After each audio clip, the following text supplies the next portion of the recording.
Ikaw na nga sugdan na sa Land Transportation Office LTO7 ang pagpanakop sa mga non-compliant nga improvised o temporary nga plaka alang sa mga sakyanan o mga motor sugod September 1, sunod buwan.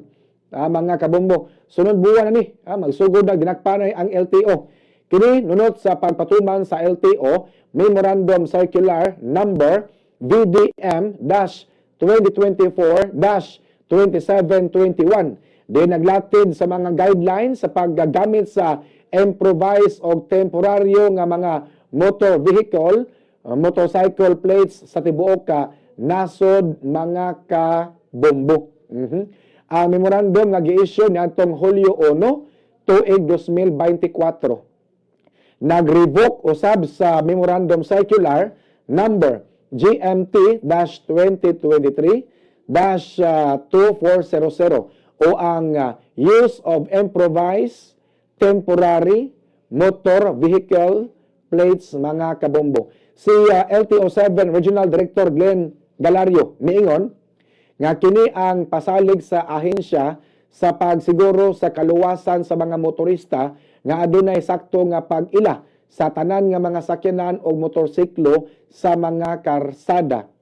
Although sa Memorandum Circular Number VDM-2024-2721 ang tanang improvised plates nga nagpaabot sa pag-ilis sa ilang nawala o naputol nga mga plaka kinahanglag mo proseso sa ilang gipangayo nga duplicate plate o kinahanglan makakuha og otoridad o permit sa paggamit sa improvised plate.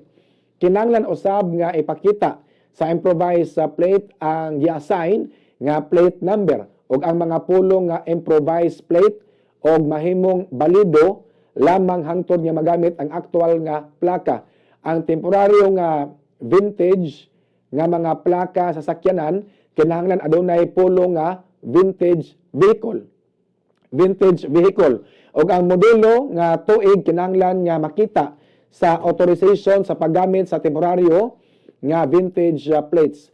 Dili na kinahanglan ang temporaryo nga mga plaka sa bag-ong upat ka ligid nga motor nga mga sakyanan mahimong balido lamang sulod sa 15 ka adlaw gikan sa pag-issue sa sales invoice.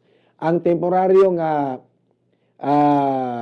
plate kinahanglan usab nga magpakita sa gi-assign nga conduction sticker nga numero.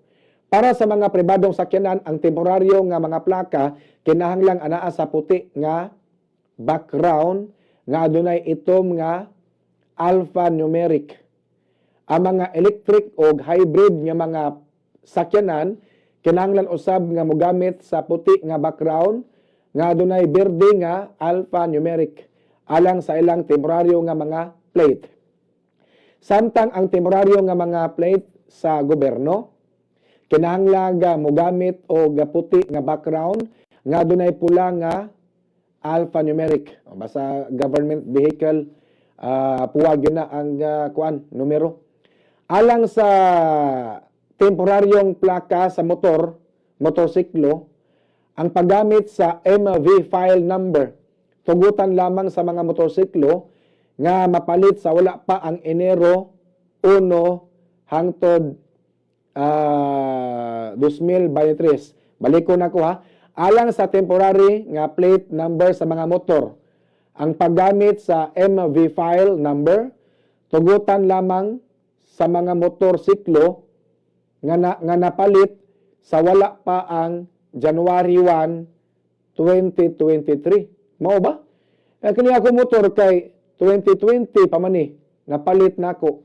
Buot bang sabton nga pwede ra nga mogamit ko sa ako ang MV file number kay napalit nako wala pa may Enero 1, 2023. Gisubli ni RD Galario